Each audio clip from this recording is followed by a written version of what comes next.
3 libros disponibles: Anticristo, 100 sentencias y Voz Pensante.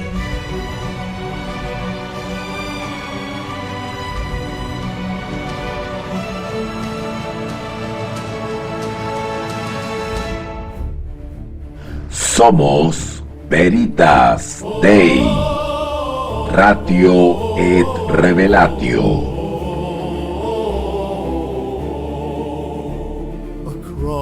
Líderes en educación teológica online. Holy fire that breaks within a chosen people, rising grace, united by his saving faith. Rise of the holy nation, rise, lift your banner to the skies, called by God, redeemed by love, shining with the light.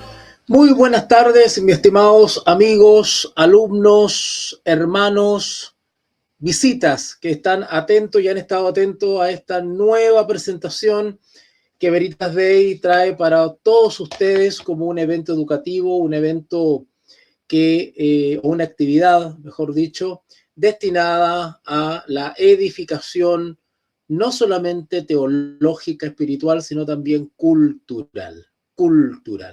Espero que se esté viendo bien y se esté escuchando bien. No tengo acceso al chat, así que no sé cómo lo voy a hacer, pero vamos a ver si en ese sentido puedo estar pendiente al chat, ¿ok? Bien, vamos a ver si me escapo una de esas y entro al chat un ratito para ver qué han escrito. De todas maneras pueden participar, pueden interactuar, pueden ir escribiendo sus comentarios, qué les pareció la presentación, qué les ha parecido otras presentaciones, etcétera, ¿vale? Bien, recuerden que estamos en esta serie de conferencias magistrales sobre la historia de la iglesia, Y hemos tenido bien, digo hemos, porque estoy conjuntamente con otro colega impartiendo estas conferencias, hemos tenido bien presentar a la iglesia en general, por eso que es importante que ustedes compartan el link, ¿verdad? No sean egoístas, no sean distraídos y compartan el link por sus grupos de WhatsApp, por sus redes sociales, postéenlas por ahí en sus Facebook, ¿verdad? Compartan el link porque esto es una actividad muy sana, es una actividad muy noble, es una actividad educativa, de formación cultural, teológica, y es muy sanito, es muy edificante que toda la iglesia tenga acceso a esta información, ¿verdad? Así que, pues, de entre todos los programas de estudio y los contenidos que Veritas Dei está impartiendo, tenemos un segmento dedicado a la historia de la iglesia, Y entre eso tenemos la etapa que se conoce como la Edad Media. La Edad Media está dividida en 3 grandes secciones, digamos. Está la temprana Edad Media, la alta Edad Media y la baja Edad Media. Y en todo este periodo hubieron lumbreras que estuvieron dispuestas a enaltecer la palabra de Dios, que había sido oscurecida durante casi 10 siglos. Por eso es que se conoce la Edad Media como la edad del oscurantismo o la edad de las tinieblas espirituales, ¿vale? Y ya para el final de la Edad Media, comienzan ya a aparecer visos de un llamado, de un grito, de un clamor de cambio, de reforma.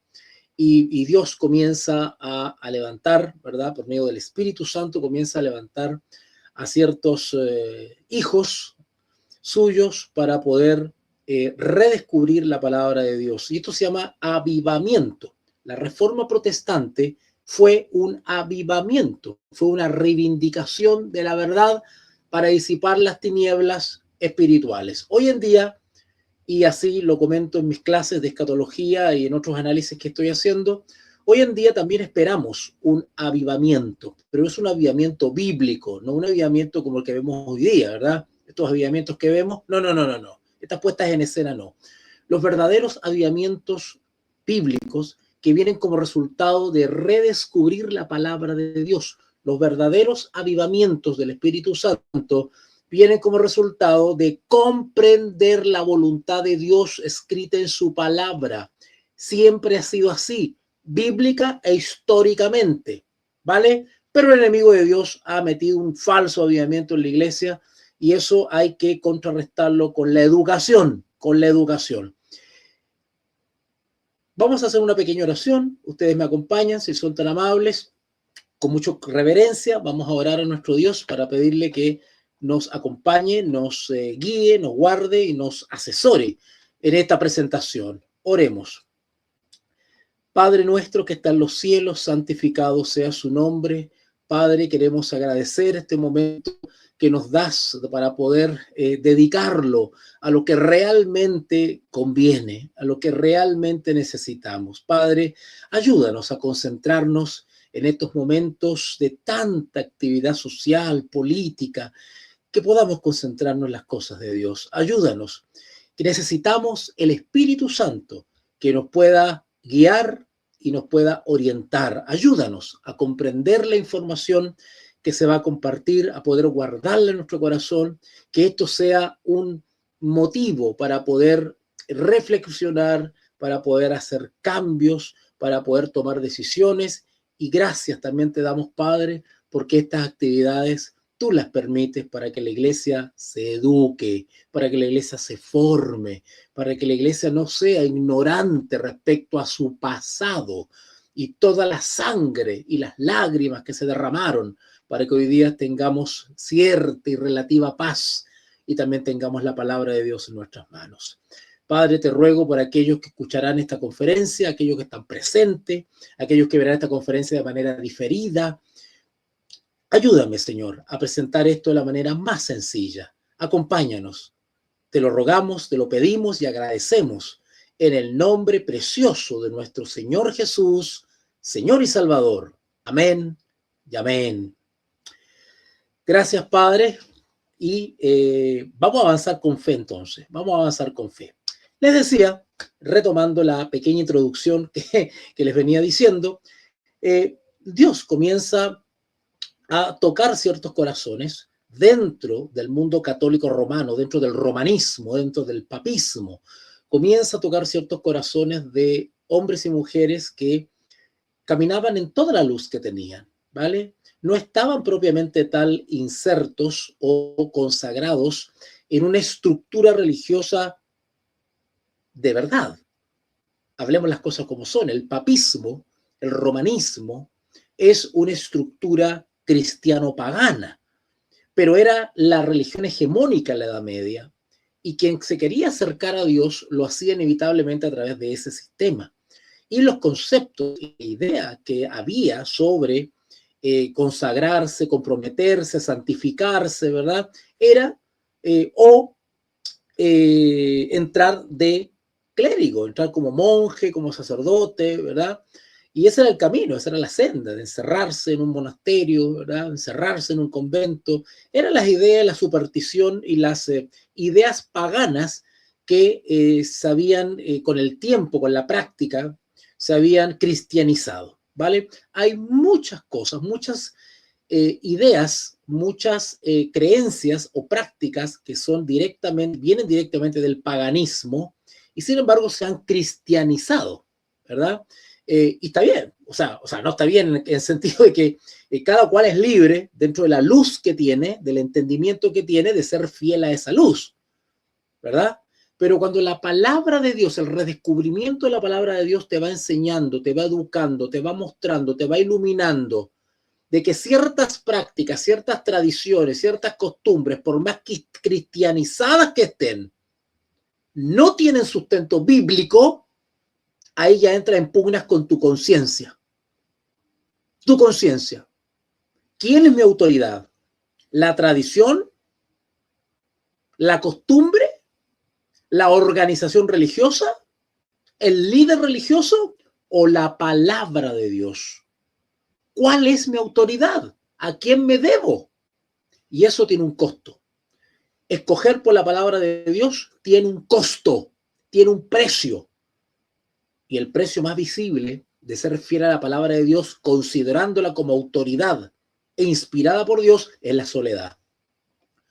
Todos los siervos y siervas de Dios que escogieron valientemente por la palabra de Dios como autoridad, terminaron solos, si no muertos.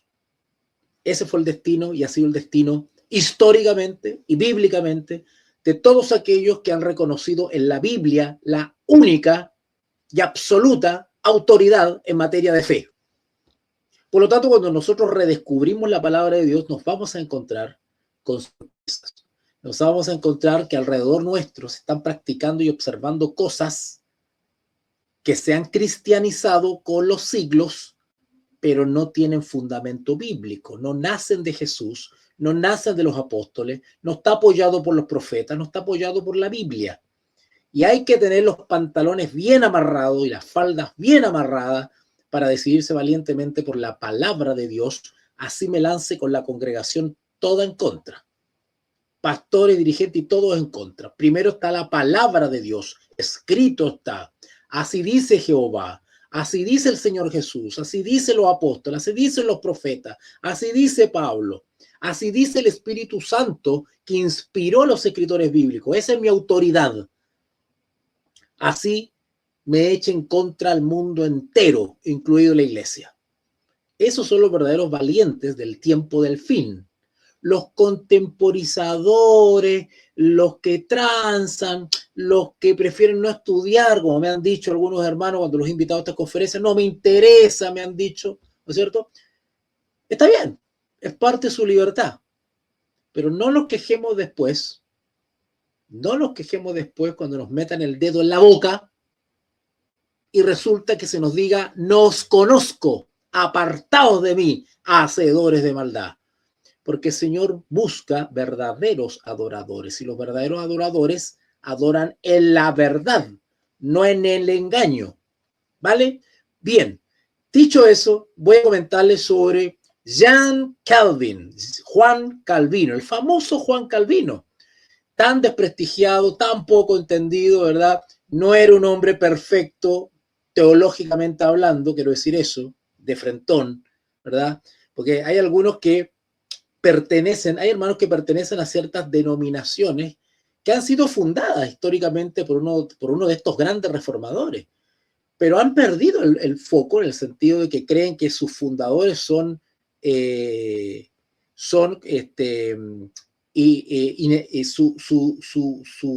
trabajo teológico es inerrante, ¿verdad? Que no se equivocaron, que es una teología perfecta, ¿verdad? Y comienzan a tener una experiencia psicorreligiosa sectaria, ¿verdad? No aceptan nada si Calvino no lo dijo, no aceptan nada si Lutero no lo dijo. Y comenzamos a tener esa actitud que se acerca más al fanatismo religioso que a la templanza y la coherencia y la racionalidad que Dios requiere de nosotros, ¿verdad? Nosotros tenemos que reconocer la verdad donde quiera que ésta se manifieste, porque nosotros estamos de parte de la verdad bíblica, no de la verdad de la denominación. Si la denominación es bíblica y sus postulados son bíblicos, amén por esa denominación X, ¿verdad? Yo tengo que aceptar y decirle amén a todo lo que es bíblico, no importa de dónde venga. Si es bíblico, si está de acuerdo con la palabra de Dios, amén, ¿vale? A contrario sensu. Si cualquier denominación tiene un postulado que no es bíblico, no tiene apoyo bíblico o practica algo que no tiene apoyo bíblico, yo con mucho cariño, con mucho respeto, yo no adhiero a eso. No le puedo decir amén. Ya está. Con todo el cariño que le tenga a la gente que está ahí, pero pero para mí está primero la palabra de Dios, después los hermanos, ¿verdad? Mi autoridad es la palabra, ¿verdad? Es la palabra de Dios. Y yo estoy de parte de la verdad, ¿ok? No de una denominación. Yo estoy de parte de la palabra.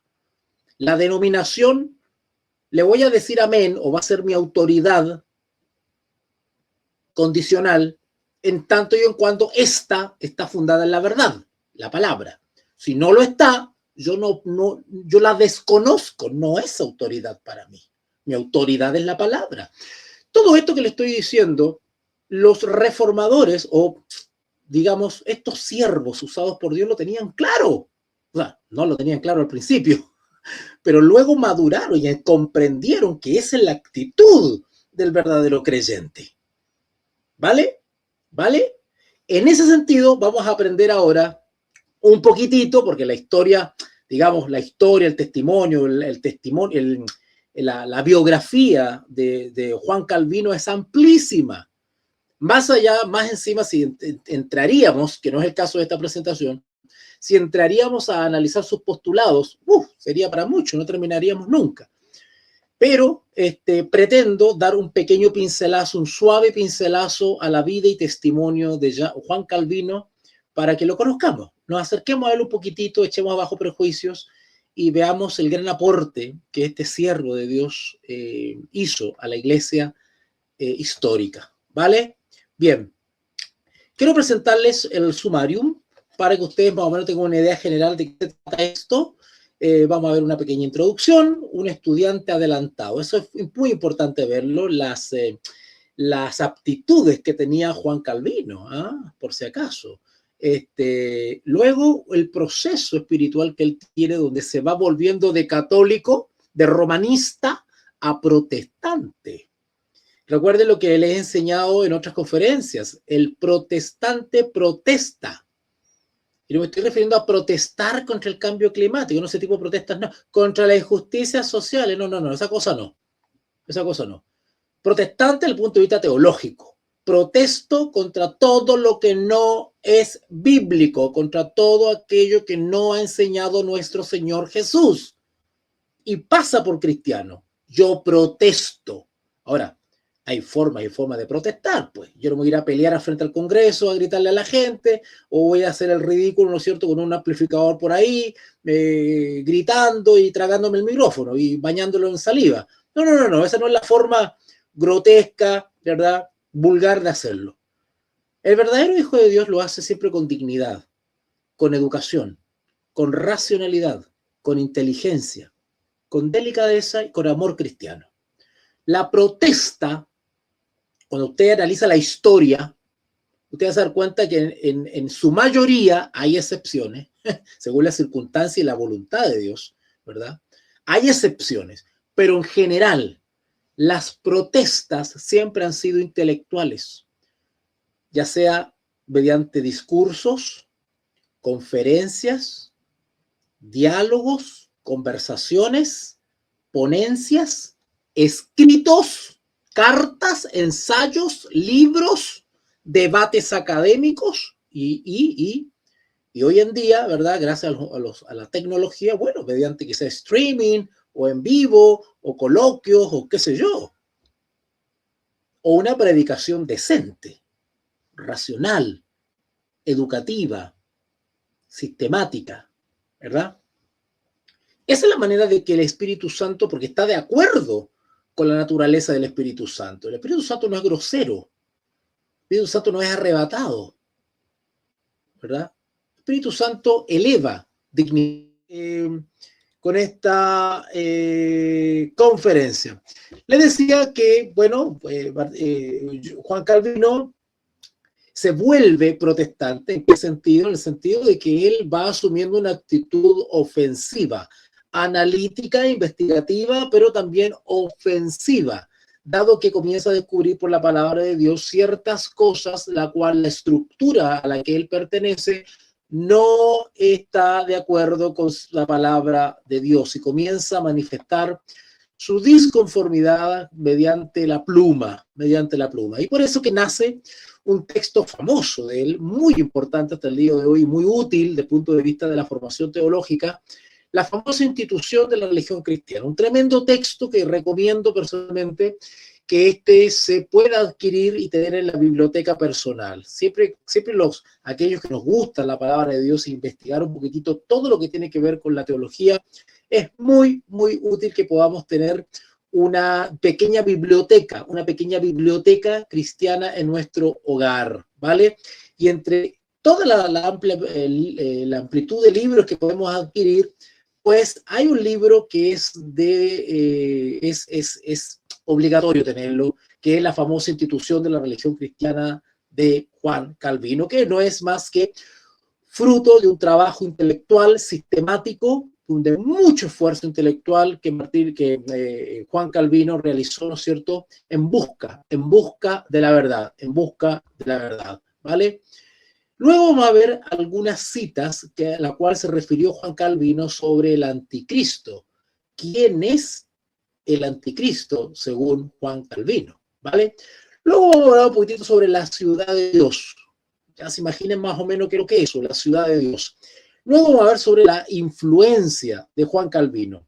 También su ministerio como maestro y como pastor. Y al final iremos viendo algo sobre su legado. La profunda influencia que tuvieron los escritos de este intelectual francés en el desarrollo del gobierno, ¿vale? Porque eso también hay que mencionarlo, ¿verdad? Martín Lutero, Juan Calvino, desarrolla gran parte de su ministerio en la ciudad de Ginebra. Y fue tal la influencia que él ejerció que las mismas autoridades de la ciudad comenzaron a poner en práctica y aplicar, ¿no es cierto?, a usar sus atributos legales, jurídicos, civiles, para, de alguna manera, beneficiar a la sociedad, ¿vale? Así que en ese sentido, Juan Calvino ejerció una gran influencia en el gobierno y también en la educación pública, la cultura e incluso la economía. Ha sido evidente tanto para sus seguidores como para sus contradictores. O sea, a Juan Calvino se le pueden criticar muchas cosas, porque al igual que Lutero y otros más, su teología no era perfecta, o sea, no hay teología perfecta. La única teología perfecta es la que está inserta en la palabra de Dios, desde Génesis hasta Apocalipsis. Ahí está contenida la teología correcta. El tema es que cuando nosotros nos acercamos a ella, la palabra de Dios corre el riesgo de que nuestros defectos de naturaleza puedan influir en la transmisión de esa palabra. Ahí está el tema. Por eso que es importante conocer los principios de interpretación, es decir, la hermenéutica bíblica, ¿vale? La hermenéutica bíblica, no la hermenéutica exobíblica, ¿vale? Ok.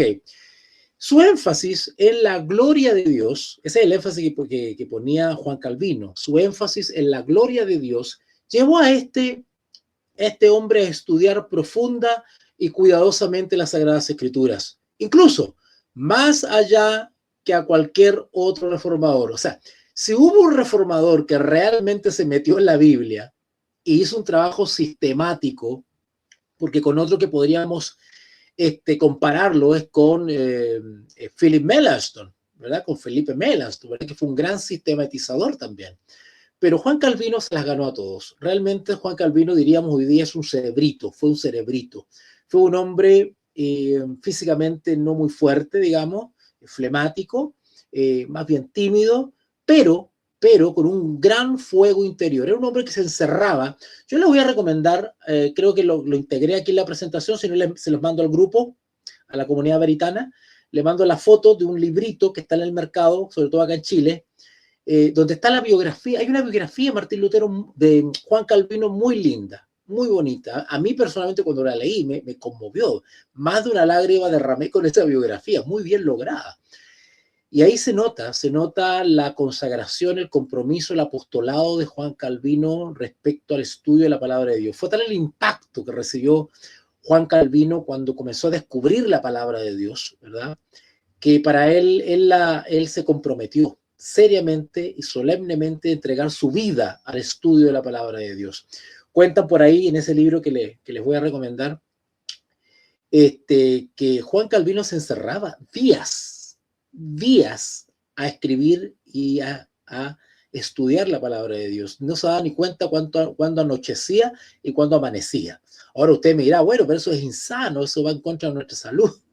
Bueno, pero es que, por favor, seamos honestos, cuando algo nos apasiona, cuando algo realmente nos interesa, rompemos algunas reglas, ¿verdad? Porque tenemos hambre, ¿verdad?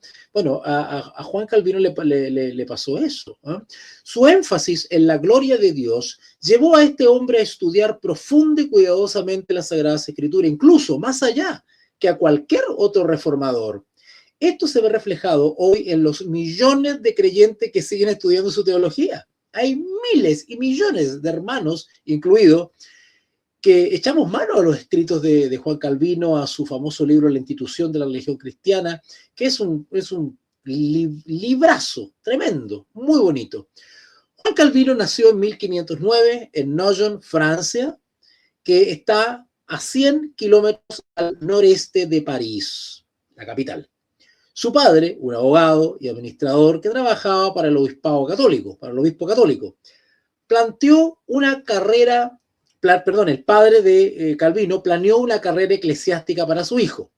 A mediados de la década de 1520, Calvino ya se había convertido en un buen erudito. Hablaba latín, se destacaba en filosofía y se había capacitado para estudiar teología en París de forma intensiva. Pero su infancia no fue más que el comienzo de una trayectoria académica impresionante. Y pueden ver ustedes el retrato de Juan Calvino jovencito, ¿vale? Respecto a su condición como estudiante, ojalá todos tuviésemos esta condición, ¿verdad? En algún punto del camino, su padre cambió de opinión y decidió que Juan debía alcanzar la grandeza en la ley, en lo jurídico, parecido al papá de Martín Lutero, que quería que Lutero fuese abogado. Me siento muy identificado con ellos porque también estudié Derecho 3 años en la antigua Universidad Alonso de Valle, ¿verdad? De la famosa Orden Los Legionarios de Cristo, ¿verdad? Hoy día se llama Finisterra, ¿no es cierto? Pero me siento muy identificado porque mis papás también querían que yo fuese abogado. Sin embargo, el llamado del Señor fue mucho más fuerte, ¿vale? Bien, él, como buen hijo, ¿verdad? Como buen hijo, obedeció y pasó los siguientes años en la Universidad de Orleans, distinguiéndose en el estudio de un tema que no amaba, en realidad. Me siento muy identificado, en realidad. Yo todavía recuerdo cuando estaba en esas clases de Derecho, ¿verdad? Acá en Santiago, y yo estaba escuchando al profesor, pero en realidad no lo estaba escuchando, ¿vale? Mi pasión era la teología, mi pasión era la palabra de Dios, mi pasión era enseñar, ¿verdad? Así que si no hubiese sido teólogo, quizás hubiese sido, no sé, quizás profesor de historia o algo así, ¿verdad? O hubiese estudiado filosofía. Pero bueno, parece que mi vocación iba por otro lado y no por el derecho. Pero los papás, tanto de Lutero como de Calvino, querían que su hijo fuese abogado, que estuviese inserto en el mundo jurídico, ¿verdad? Porque por muchas cosas, por estatus social, por estabilidad económica, por prestigio, una serie de situaciones, ¿verdad? Pero a veces el llamado, la vocación, ¿verdad? Es otra.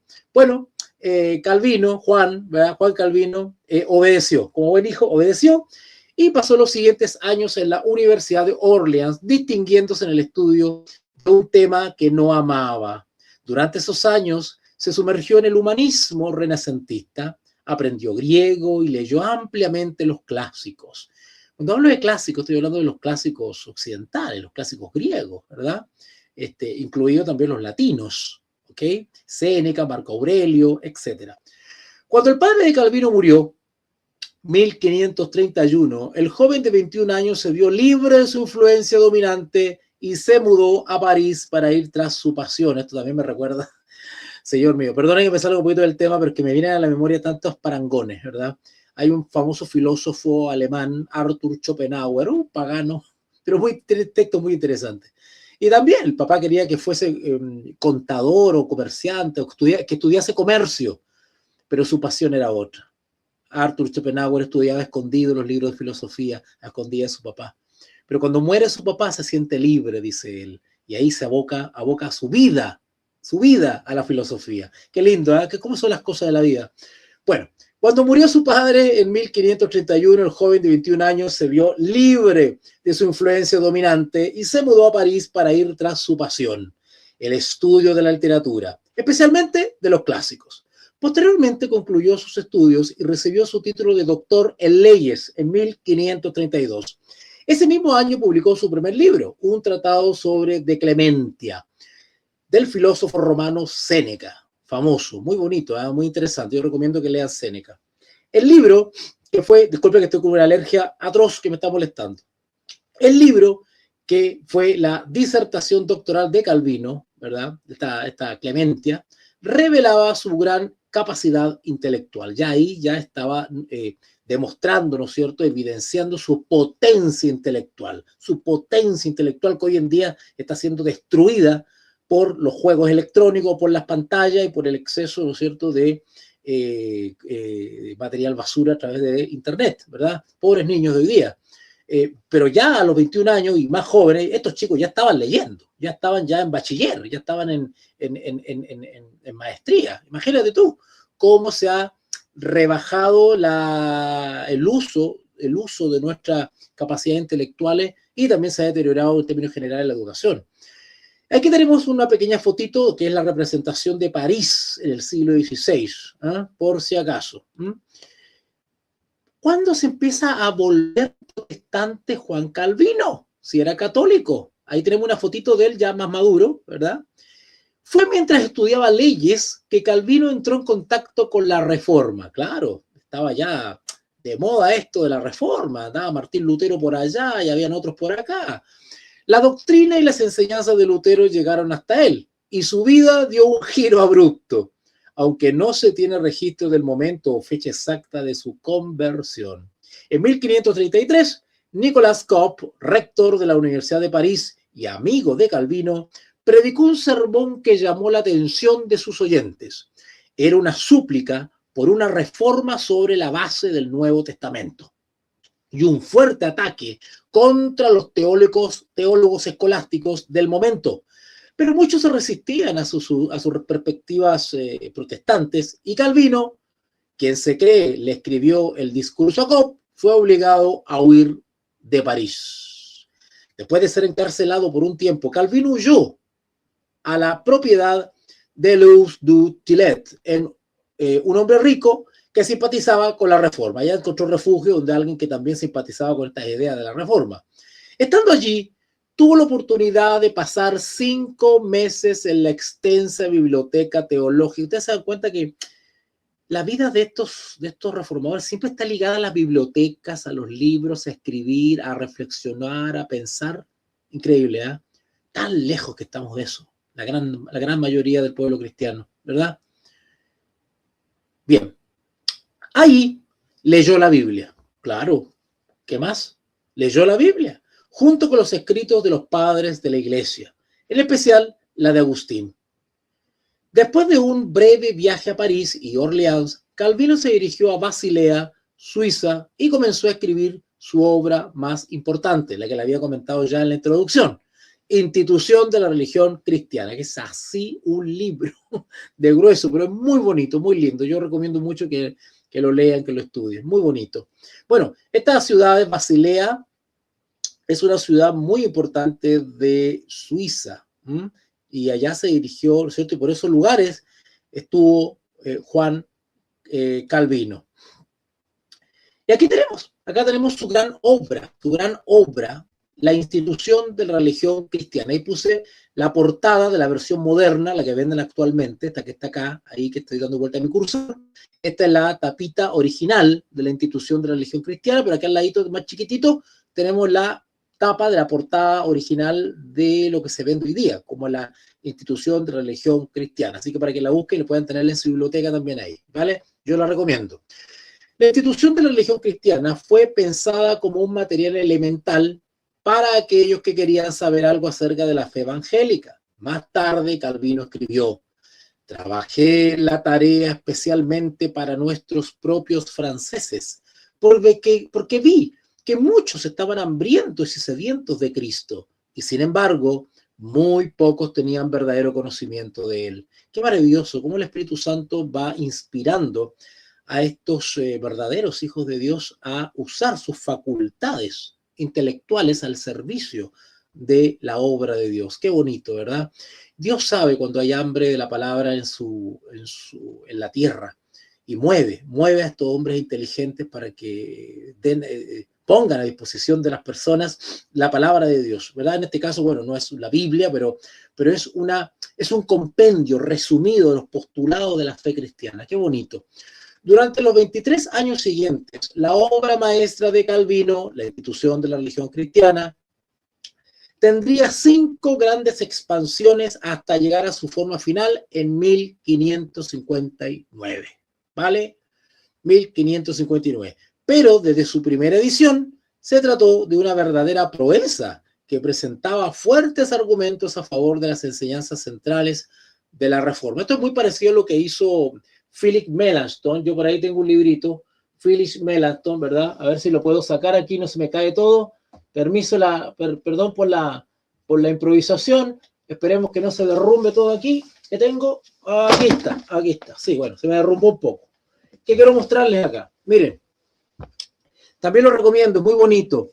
Este es Philip Melanchthon, que fue el gran ayudante y amigo de Martín Lutero. Y él también escribió un texto, escribió un texto traducido del alemán al español, de Editorial Trota, para los que saben de libros, ¿eh? Editorial Trota. Felipe Melanchthon, Loci Comunes, conceptos fundamentales de teología sistemática. Philip Melanchthon también hizo algo parecido. Recopiló, aunó, aglutinó, compendió, resumió, ¿no? Los postulados generales de la reforma, de la naciente reforma, ¿verdad? Bueno, Juan Calvino hizo algo parecido, pero le salió el librito más voluminoso, La institución de la religión cristiana, ¿vale?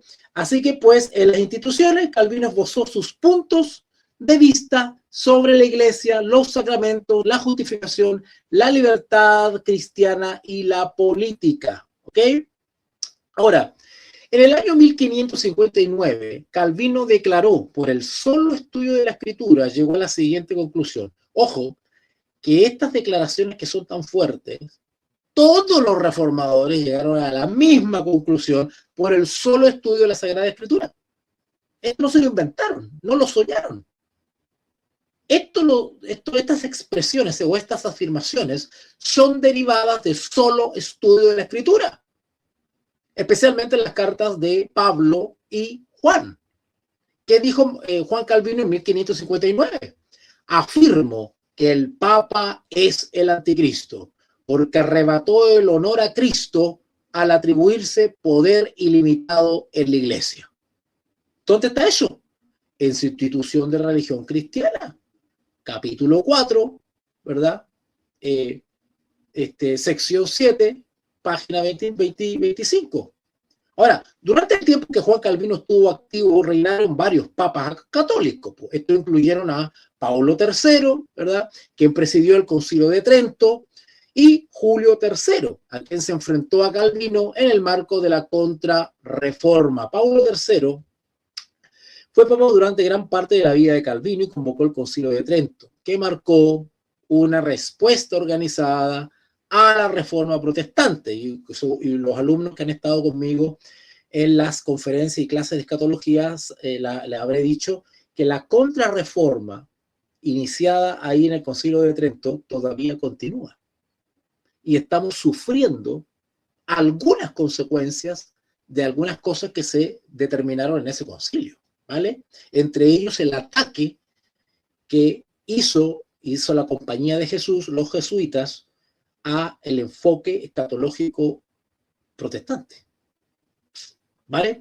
Julio III sucedió a Pablo III y continuaron los esfuerzos de la contrarreforma.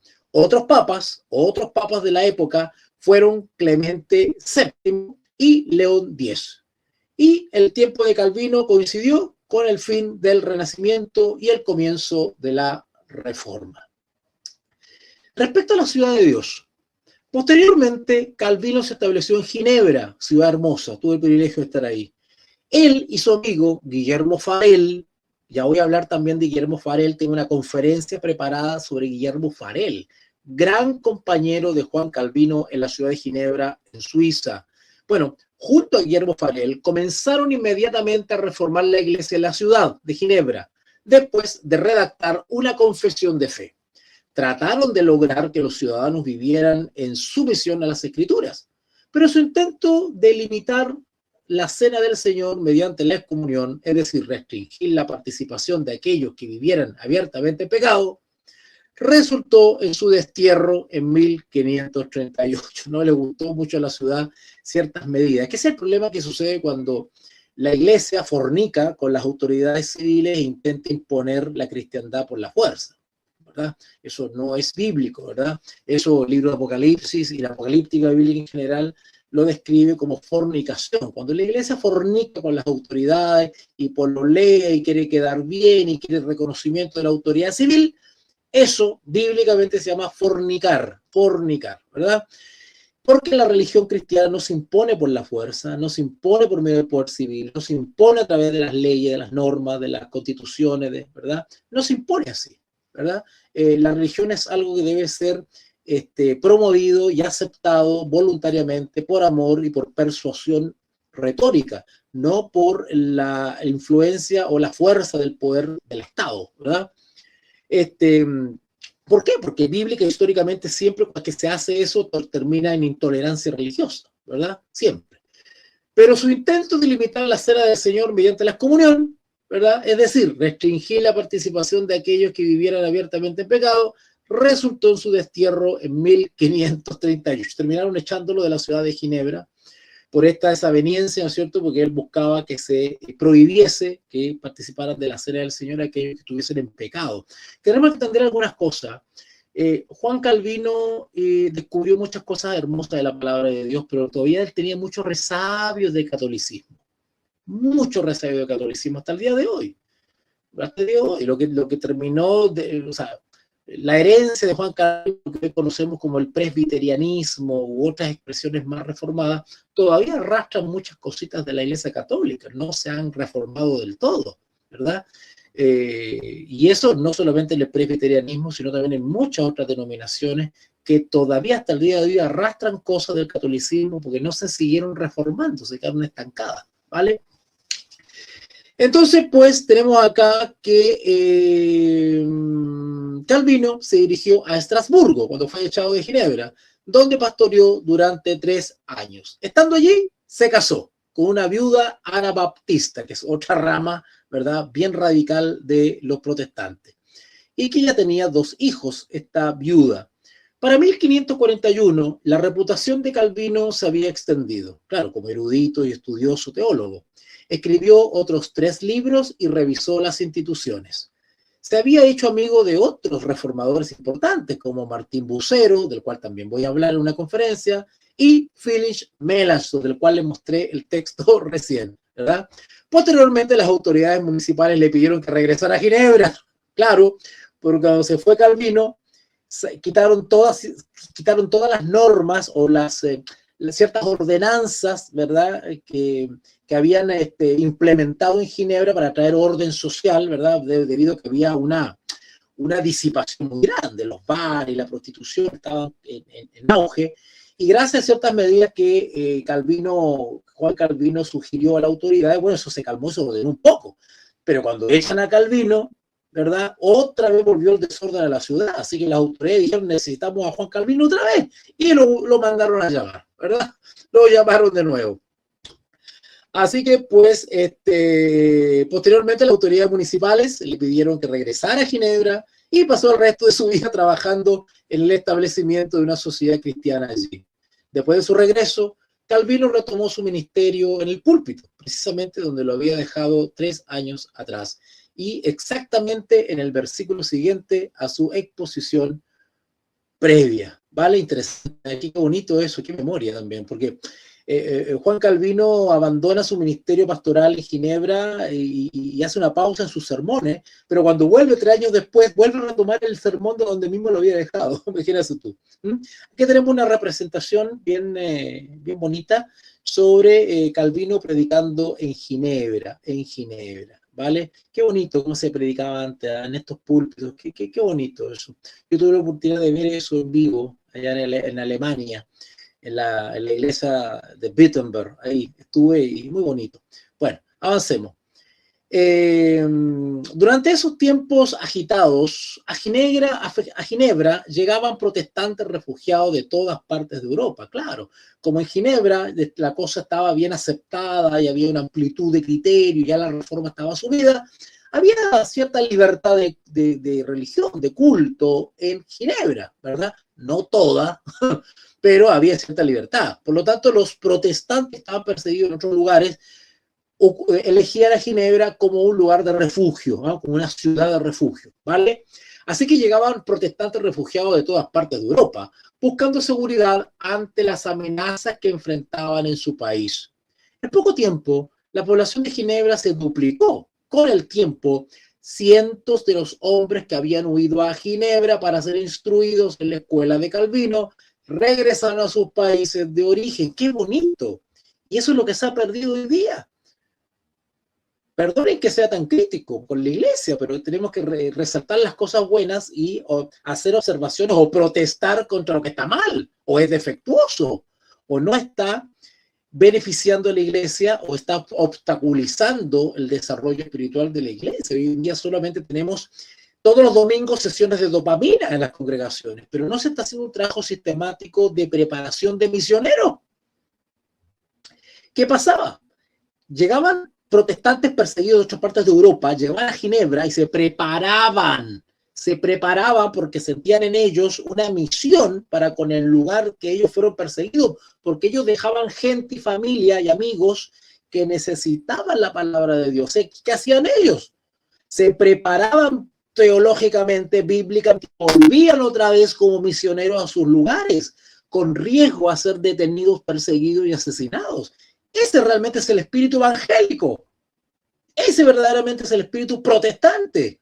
Esos son los verdaderos misioneros y evangelistas. El evangelista es alguien preparado, es alguien que entiende la palabra de Dios porque la puede explicar bien. Y por lo tanto, el evangelista no se encierra en templo, ni anda de paseo en paseo, domingo a domingo por cada congregación. Ese no es un evangelista, es un artista nomás. Esa es una performance nomás. El verdadero evangelista es que se va allá a los lugares donde realmente se necesita instrucción, que alguien enseñe, que alguien abra campo, que organice, que es una persona de experiencia, besado con preparación, con vocación, ¿verdad? El ser evangelista y misionero es casi asumir el martirio. Hoy en día no. Hoy en día el ser evangelista se mira como una oportunidad de hacerse notorio, ¿verdad? Como un artista, ¿cierto? Bien. Así que pues, en poco tiempo la población de Ginebra se duplicó. Con el tiempo, cientos de los hombres que habían huido a Ginebra para ser instruidos en la escuela de Calvino regresaron a sus países de origen. Otros decidieron ir a plantar iglesias. Esos eran verdaderos evangelistas en países que se oponían a la reforma. Miren qué interesante, miren qué lindo. Para estas personas, la persecución era segura y el martirio era común. Debido a eso, la Escuela de Teología de Ginebra llegó a conocerse como la Escuela de la Muerte de Calvino. Miren qué lindo. La pregunta que podemos hacernos hoy día es las congregaciones en general. Yo sé que hay algunas excepciones hermosas, pero en general, ¿están preparando misioneros? No voy a entrar en detalle, porque si no voy a ir del tema. Ok, aquí tenemos entonces una fotito pequeñita aquí abajo sobre la ciudad, ¿no es cierto?, de Ginebra, chiquitito, es una ciudad muy chiquitita. Hoy en día usted va a una tremenda ciudad, pero esta es una foto muy antigua donde muestra más o menos cómo era Ginebra. Aquí tenemos una fotito de Juan Calvino, ¿no es cierto?, a los 53 años, ya más maduro ya, ¿ok? Vamos a hablar un poquitito sobre la influencia de Juan Calvino, debido a que su reputación como teólogo intelectual estaba creciendo. Calvino creía que la iglesia debía reflejar fielmente los principios establecidos en las Sagradas Escrituras. En sus ordenanzas eclesiásticas argumentó que el Nuevo Testamento enseñaba 4 órdenes de ministerio. Esto es lo que comprendió Juan Calvino: pastores, médicos, ancianos y diáconos. Interesante, ¿eh? Interesante que la Sagrada Escritura nos llama a sanar. Y la mayoría de los hermanos, como no entienden el ministerio de la sanación o de la curación en la Biblia, cree que ser médico o sanar simplemente estar imponiendo manos y dándole orden al demonio para que salga del cuerpo, ¿no es cierto? Pues no. Sanar significa conocer el cuerpo. Significa que el Hijo de Dios debería, no todos, claro, que tenga esa habilidad, ese ministerio, tener conocimientos de fisiología, de tratamientos naturales, de las dietas y aconsejar, asesorar para que la iglesia, los miembros de la iglesia gocen de buena salud, de un buen consejo nutricional, ¿no es cierto?, etcétera, etcétera. La salud también puede recuperarse de esa manera, de una manera profesional, técnica, ¿verdad? Conociendo el cuerpo, cómo funciona el cuerpo y los atributos, ¿no es cierto?, de las comidas, ciertas comidas, los beneficios de ciertas comidas y lo nocivo de ciertos alimentos también, ¿vale? Así que mira qué interesante, ¿eh? Que en su ordenanza eclesiástica argumentó que en el Nuevo Testamento enseñaba 4 órdenes de ministerio: pastores, médicos, ancianos y diáconos. Los pastores tendrían que dirigir los servicios, predicar, administrar los sacramentos y preocuparse por el bienestar espiritual de los feligreses. En cada una de las 3 iglesias de Ginebra se ofrecieron 2 servicios dominicales y una clase de catecismo. Cada 2 días de la semana se realizaba un servicio y más tarde se empezaron a hacer todos los días. La Cena del Señor se celebraba trimestralmente. Los doctores o maestros, como yo, profesor, maestro, ¿verdad?, daban conferencias, mire qué lindo, daban conferencias sobre el Antiguo Testamento y sobre el Nuevo Testamento, generalmente los lunes, miércoles y viernes. La audiencia estaba formada principalmente por alumnos mayores y ministros, pero cualquiera podía asistir. Chicos, yo quiero decirle una cosa, o hermanos, perdón, que chicos, yo así le digo a mis alumnos. La iglesia era edificada. Cada reunión era una conferencia, era una clase, era un sermón, pero era un sermón educativo, pedagógico. ¿Vale? La gente cuando se iba con la satisfacción de haber comprendido el texto bíblico. Lo que hacían los predicadores, que no eran predicadores como lo vemos hoy día, que se tragan los micrófonos y lo mojan con saliva, eso no. Los predicadores eran disertadores, analizaban la palabra de Dios oralmente, hacían una especie de estudio exegético oral. Iban explicando texto a texto y la gente estaba calladita, entendiendo racionalmente la palabra de Dios. Por eso que la iglesia era edificada, la gente comprendía la Biblia. ¿Vale? Bien, digo yo, menciono otras cosas para que vean ustedes cómo ha involucionado, cómo ha retrocedido la iglesia en ese sentido. Parece que me está fallando la cámara otra vez, así que si se corta esto, yo le ruego paciencia, voy a intentar reconectarlo, si no ya tendríamos que suspender, ¿vale? Bien, avancemos. En cada distrito, los ancianos vigilaban los asuntos espirituales. Si veían una conducta pecaminosa en cualquier ciudadano, lo amonestaban. Si el comportamiento no cesaba, informaban al consistorio, que era el órgano rector de la iglesia, que convocaba al acusado. La excomunión era un último recurso y se mantenía hasta que el ofensor se arrepintiera. Esto es un poquito cuestionable, ¿eh? Yo quiero pensar que esto tenía la mejor de las intenciones, pero lamentablemente este procedimiento ya escapa a lo bíblico, en realidad. Por eso le digo que Juan Calvino, yo recomiendo leer La institución de la iglesia, de la religión cristiana, porque es un libro maravilloso, un esfuerzo intelectual de sistematización muy bonito. Pero Juan Calvino no estuvo exento de errores y procedimientos que se salieron, digamos, del fundamento bíblico. Hay que decirlo, ¿vale? Hubieron ciertas prácticas, ciertas influencias que ejerció Juan Calvino que rayaron en lo antibíblico, hay que decirlo, y en la práctica no resultaron, como esto de andar persiguiendo a los ciudadanos cuando cometían pecado, ¿verdad? Andar atrás de ellos así como con un látigo, ¿verdad? Molestándolo, y si los ciudadanos no obedecían, ¿verdad? Porque una especie de imposición de la religión cristiana, ¿verdad? Eso pasa cuando la religión fornica con el poder civil.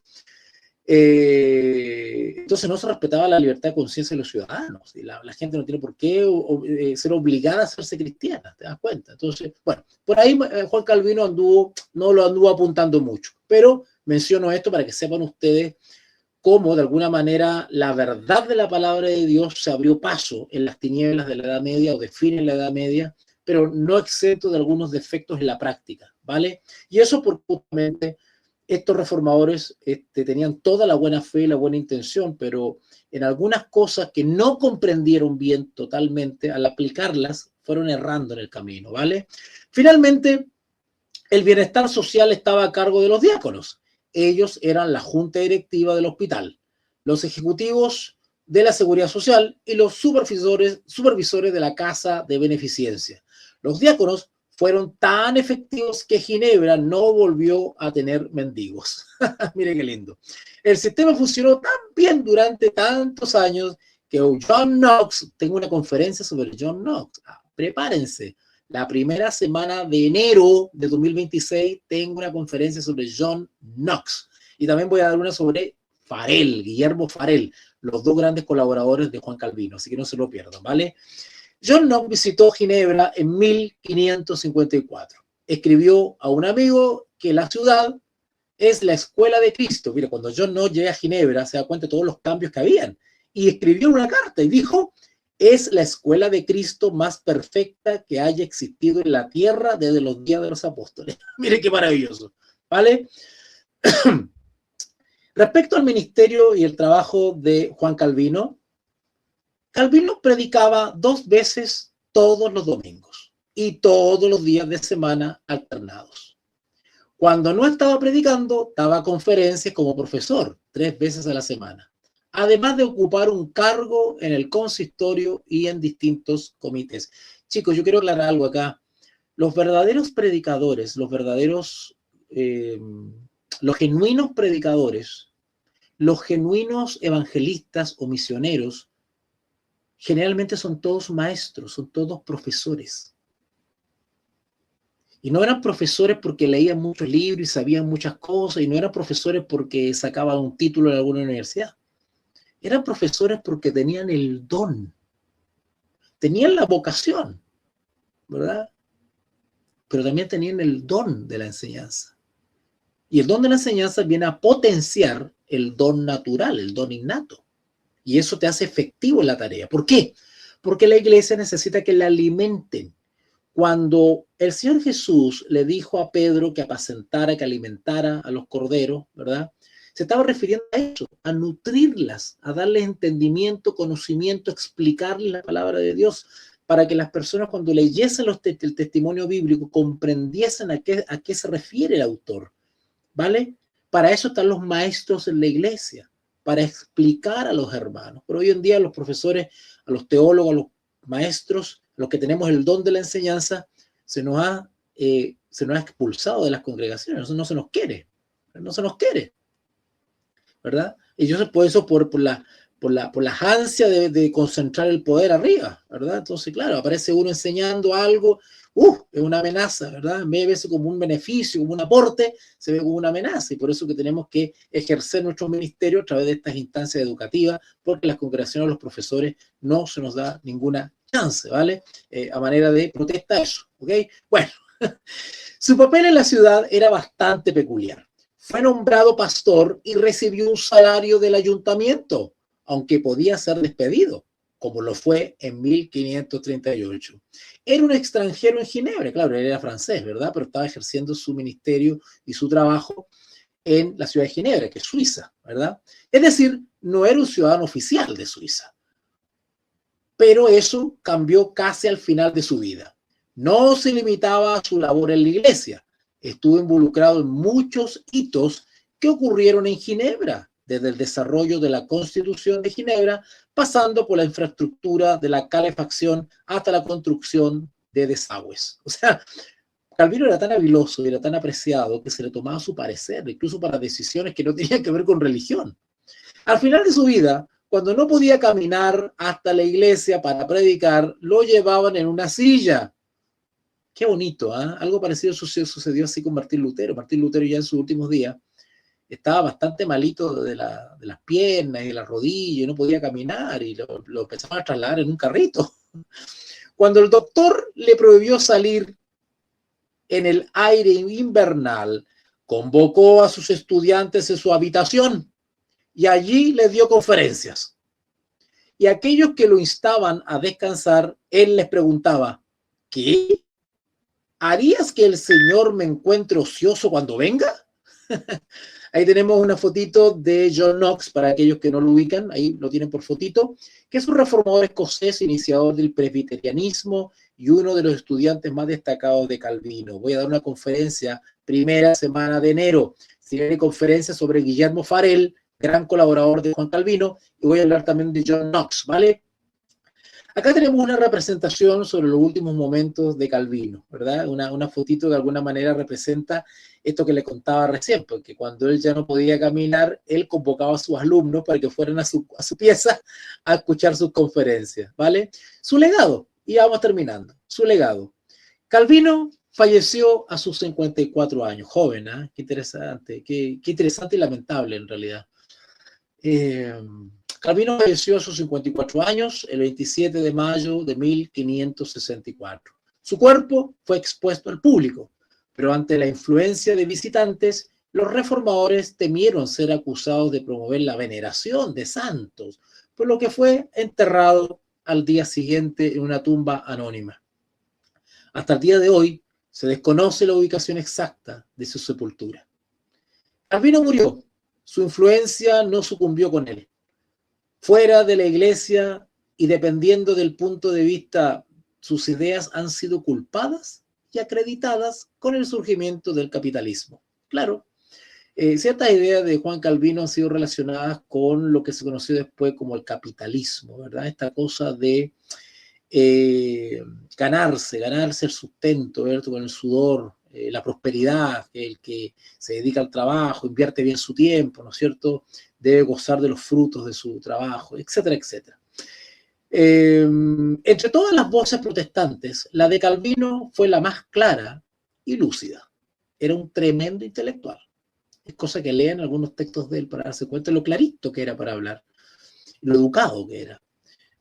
Su influencia ha llegado hasta personajes muy destacados de la iglesia, como el evangelista George Whitefield, el famoso predicador Charles Spurgeon y el teólogo Karl Barth, así como a movimientos completos han recibido la influencia de Juan Calvino, como el puritanismo o el presbiterianismo.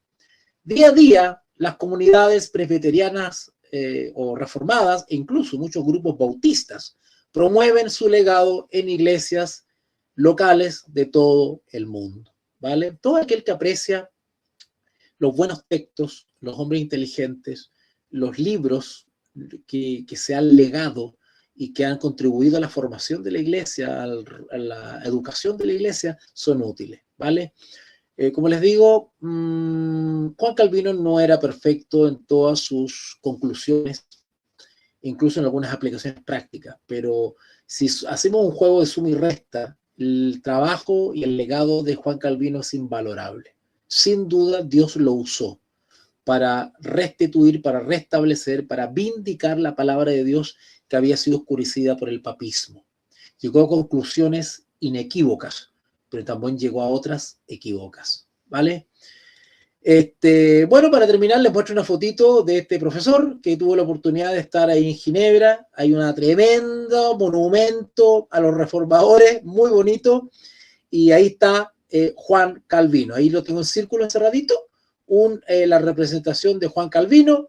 A su derecha, digamos, para nosotros izquierda, pero allá para su derecha, Farel, Guillermo Farel, del cual voy a hablar también en una conferencia.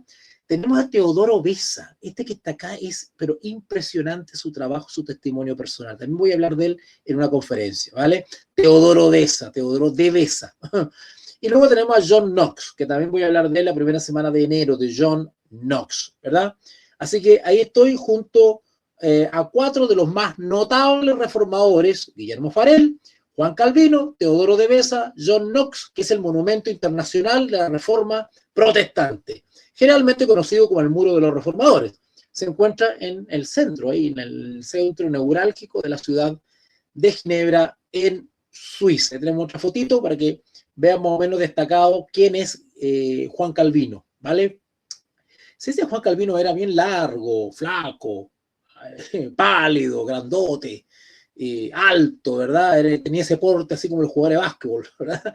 Tenía una barba larga, que se estiraba mucho en ese entonces, ¿verdad? La barba como símbolo de sabiduría, de consagración, etcétera, etcétera, ¿verdad? Se entiende que el que tiene barba larga es una especie de ermitaño que se encierra a estudiar, ¿no es cierto? Y no se preocupa mucho de la estética, sino el descuidado, un poquito descuidado, ¿verdad? Porque se descuida de su estética personal para enfocarse en las cosas de las letras, ¿verdad? Bueno, es un tema ahí bien entretenido, ¿verdad?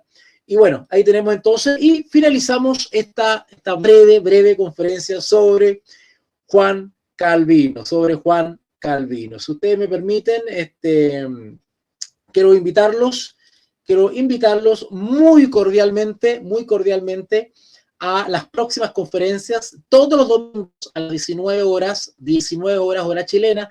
Voy a estar dando también junto a otro colega, pero la mayoría de las conferencias las doy yo, sobre algún aspecto de la historia de la iglesia. Estaremos hablando brevemente sobre la vida y el testimonio y el legado de estos grandes siervos de Dios que sin duda aportaron un granito de arena a la historia de la iglesia. No nos olvidemos nunca de nuestro pasado, de aquellos que nos antecedieron y gracias a ellos aportaron, ¿verdad?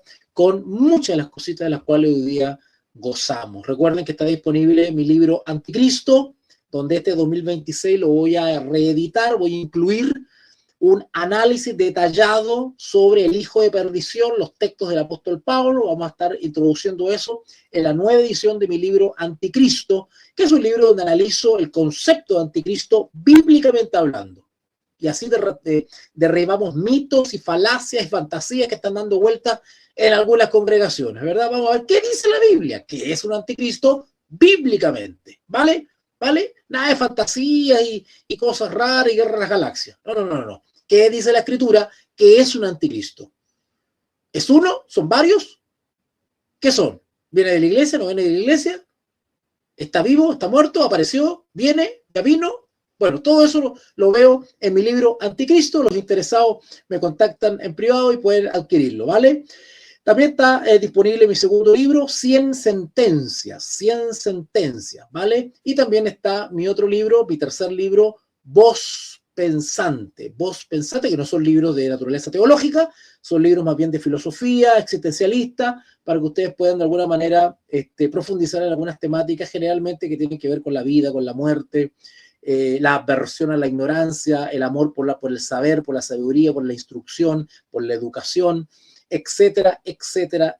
Así que están disponibles esos 3 libros para que ustedes me puedan ubicar por privado. Y recuerden, si vienen más conferencias, si viene John Huss, si viene Erasmo de Rotterdam, Guillermo Farell, John Knox y otros más, ¿ok?